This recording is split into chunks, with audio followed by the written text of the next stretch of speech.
It's the last video in the binomial distribution chapter, chapter 11. Expected value, variance and standard deviation of the binomial distribution. Okay, so if we're looking at variable x, the binomial distribution, n and p. Remember, n is the number of trials and p is the probability of success. Then we have three formulae which give expected value, or mean, variance and standard deviation. Expected value, n times p. Variance, n times p times q. Standard deviation, the square root of n times p times q. Let's have a look at our first example here. The random variable shows a binomial distribution such that we've got 40 trials and the probability of success is 0.25. Determine the expected value, the variance and the standard deviation. Alright, so our expected value, the formula for expected value is n times p. So it's going to be 40 times 0.25. And 40 times 0.25 is 10, so that's the expected value there. So in other words, if you put this into some sort of context here, looking at that situation there, if you did 40 trials and the probability of success was a 1 in 4 chance, or 0.25, the expected number of successes out of the 40 trials would be 10, which makes sense because 10 is a quarter of 40. Okay, let's look at the variance and standard deviation. The variance equals n times p times q. Now, shortcut here is we've already worked out n times p. It's 10. Okay, so I can just replace the np bit with 10, multiply it by q, and we know that p plus q equals 1. Therefore, if p is 0.25, then q must equal 0.75. So that's the value for q. So we multiply that by 0.75.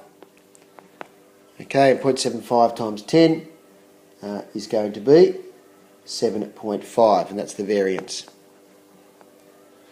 To get the standard deviation of x, it's the square root of n times p times q. Just work that out, so it's the square root of 7.5. And that's going to be 2.74.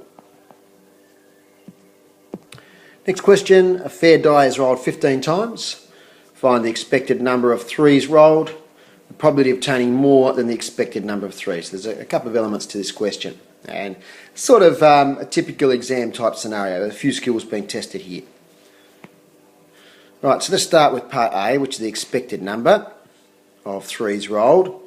Now our n here, because we're rolling the dice 15 times, our number of trials is 15. Our probability of success, that is the number of threes, the probability of success of rolling a3 if we throw the die, is going to be 1 on 6. So therefore expected value is going to be 15 times 1 on 6, and that's going to be 2.5. Okay, part B, the probability of obtaining more than the expected value number of threes. Expected number of threes. So expected number of threes is 2.5. Okay, we've just worked that out there, so there's the answer to that. So what we're looking at here is the probability that will have more than 2.5, the expected value of threes that we're going to throw. Now 2.5 is not a whole number, so in reality what we need to work out is the probability of obtaining 3 or more threes out of the 15 rolls that we have. Okay, expected value is 2.5, that's the average. Okay, and I've pointed out before that expected values or the mean does not always, or rarely in fact, work out to be a whole number. So in working out part B, the probability of obtaining more than the expected number of threes, our expected number of threes is 2.5. So more than that, we're going to round up to the next whole number, which is 3. So the probability of throwing 3 threes or 4 threes or 5 threes all the way up to 15 threes. What's the probability of that? Alright, so here, this is a classic binomial CDF question. And I've got the display there. Remember menu 5.5, selection E, binomial CDF. Number of trials is 15. Probability of success is 1 on 6, and I encourage you to use the fraction value for that. We just type over the 0 there, and we put in our lower bound, which is 3, and our upper bound, which is 15. Okay, because it's dice rolled 15 times. Press OK, and what we should get from that is 0.4678.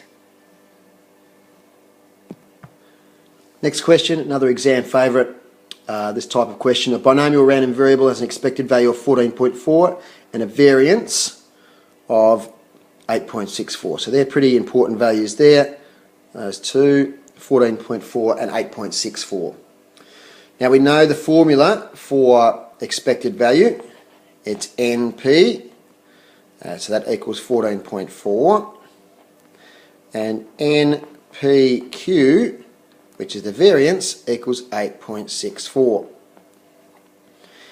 Now the key to remembering the strategy for this question is to find P.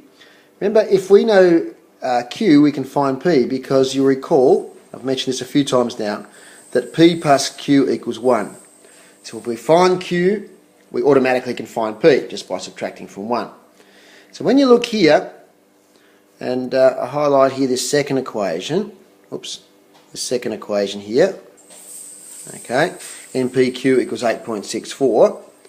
What if I replace the NP there with 14.4? Because I know that NP is 14.4, therefore if I replace it here, 14.4Q equals 8.64.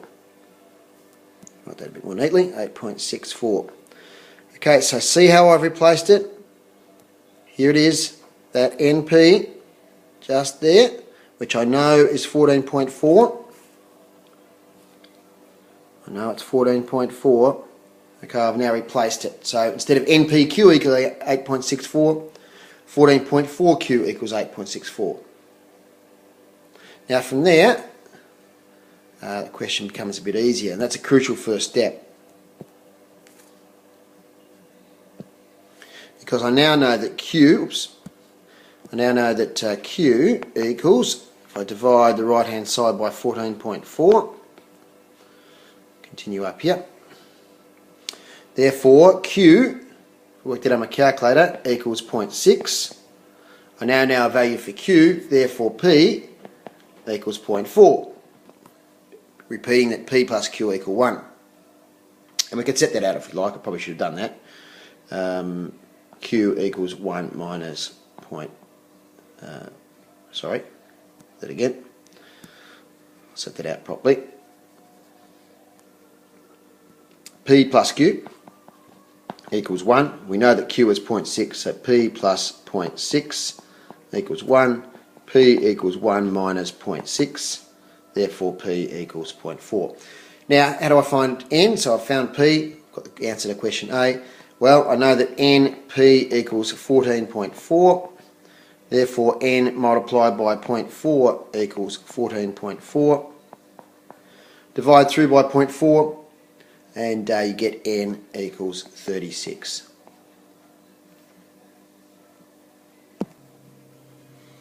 Okay, next question. The last one in the last example I'm going to do for chapter 11 and exercise 11D. It's quite a long question, so I won't bore you by reading it out. You can read it. I encourage you now to pause this presentation just for a second and read through the question. Okay, hopefully you've read through the question, and if we look at, just put a line there, if we look at part A, we have to find the expected number of students. Now, bear in mind that with these questions, it might not use the term mean or expected value. Okay, if you look here, it says, and I'll highlight it here, the expected number of students. So that's the same as finding the expected value. So we use that formula, n times p. What's our number of trials? There it is, 400 is are selected at random, so our number of trials is 400 multiplied by our probability. And once again, here's an example of the probability given as a percentage. So a new test designed to assess the reading of students entering high school showed that 10% of the students displayed a reading level that was inadequate. So the probability the student has a reading level that is inadequate is 10%, or as a decimal, that is 0.1.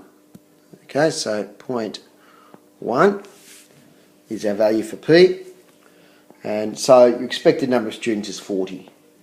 Okay, and that makes sense once again. If you know that 10% of them aren't coming up to the mark and you sample 400 of them, you'd expect 40 of them not to come up to the mark out of those 400. So fairly common sense. But anyway, part B, determine the standard deviation of students whose reading level is inadequate to cope with high school. Okay, we'll worry about the last bit in a moment. Okay, so we've got to work out the standard deviation, and we know that the standard deviation, the formula is the square root of NPQ. Now we've already worked out NP, which is 40, so it's the square root of 40 times Q. Alright, so if P equals 0.1, we know that Q equals 0.9, they have to add up to 1. So that's going to be the square root of 36. So the standard deviation is 6. Okay, in part B, as well as calculate the standard deviation, which we've just done, okay, we have to calculate mean plus 2 standard deviations. Okay, so, sorry, not plus, it's plus or minus 2 standard deviations, beg your pardon, so we'll just fix that up. Oops. So it should be mean plus or minus 2 standard deviations. Just make that clear. So mean plus or minus 2 standard deviations. Okay, so to do that, I've already found out our mean was 40. Okay, so the mean minus 2 standard deviations is going to be 40 minus 2 lots of 6, which is the standard deviation, equals 28. Mean plus 2 standard deviations is going to be 40 plus 2 lots of 6. That's going to be 52. And we talked about the 95% confidence interval, and if we've got 28 and 52 here, that translates into the following statement that we can make, and I'll just go over the next slide so we've got a bit more room.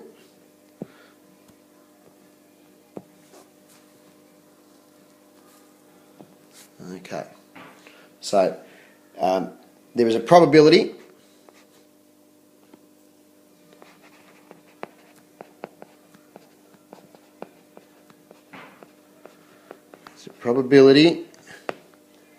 of 0.95, so 95%, that between 28 to 52 students, inclusive, means including 28 and 52, will have a reading level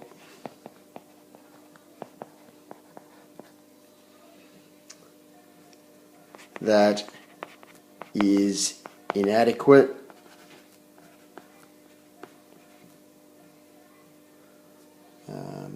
to cope with high school.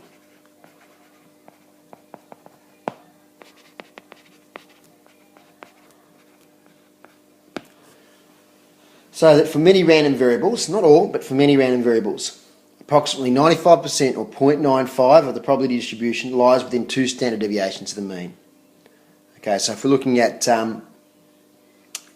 what those results mean, 28 and 52, that statement sort of covers it.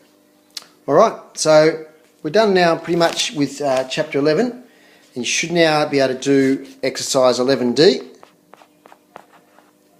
on pages 550 to 552.